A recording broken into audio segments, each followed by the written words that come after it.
भारत युवाओं का देश है, लेकिन वो दिन दूर नहीं जब इस देश की पहचान दुनिया में सबसे अधिक बेरोजगार युवाओं की देश से होगी।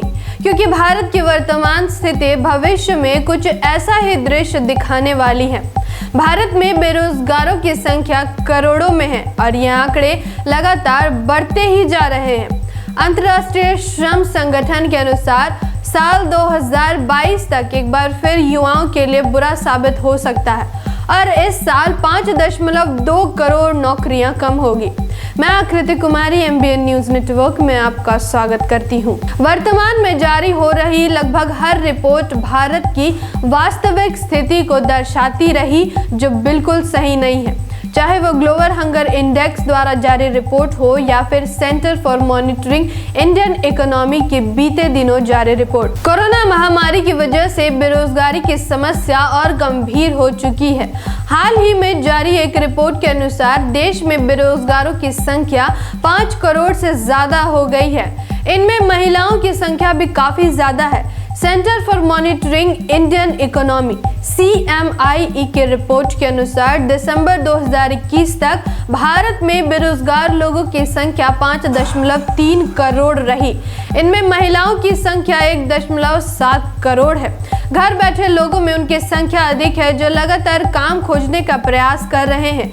CMIE के अनुसार लगातार काम की तलाश करने के बाद भी बेरोजगार बैठे लोगों का बड़ा आंकड़ा चिंताजनक है। रिपोर्ट के अनुसार कुल 5.3 करोड़ बेरोजगार लोगों में से 3.5 करोड़ लोग लगातार काम खोज रहे हैं।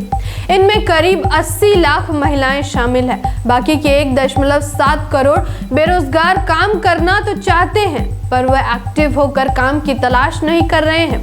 ऐसे बेरोजगारों में 53% यानी 90 लाख महिलाएं शामिल है। CMIE का कहना है कि भारत में रोजगार मिलने की दर बहुत कम है और यह एक बड़ी समस्या है। वर्ल्ड बैंक के हिसाब से वैश्विक स्तर पर रोजगार मिलने की दर महामारी से पहले 58% थी, जबकि कोविड के आने के बाद 2020 में दुनिया भर में 55% लोगों को रोजगार मिल पा रहा था। दूसरी ओर भारत में सिर्फ 43% लोग ही रोजगार पाने में सफल हो रहे थे।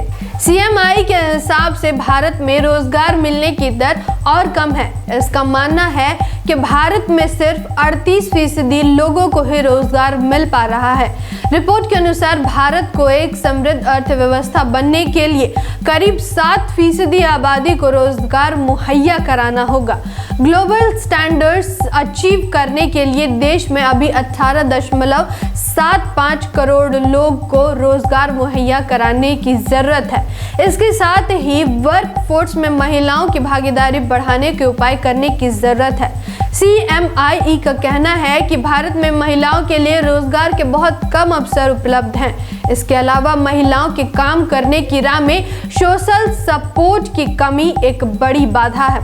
किसी भी देश में कुल आबादी लगभग आधी महिलाओं की होती है और पुरुषों की तुलना में उन्हें भी समान अवसर दिए जाते रहे हैं, लेकिन भारत में अक्सर महिलाओं को पर्दे में रखा गया। मूल निवासी पुरुषों की तरह सभी महिलाओं को भी सामाजिक, आर्थिक, राजनीतिक, शैक्षणिक आदि अवसर नहीं दिए गए, जिसका प्रभाव संविधान लागू होने के 7 दशक बाद भी समाज में दिखाई दे रहा है। फिलहाल देश में स्वास्थ्य, शिक्षा, रोजगार सभी क्षेत्रों की स्थिति बदहाल है।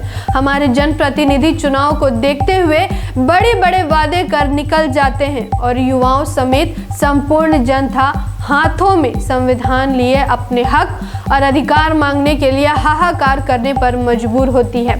फिर लौटूंगी एक ऐसे ही महत्वपूर्ण विश्लेषण के साथ। धन्यवाद। जय संविधान, जय भारत।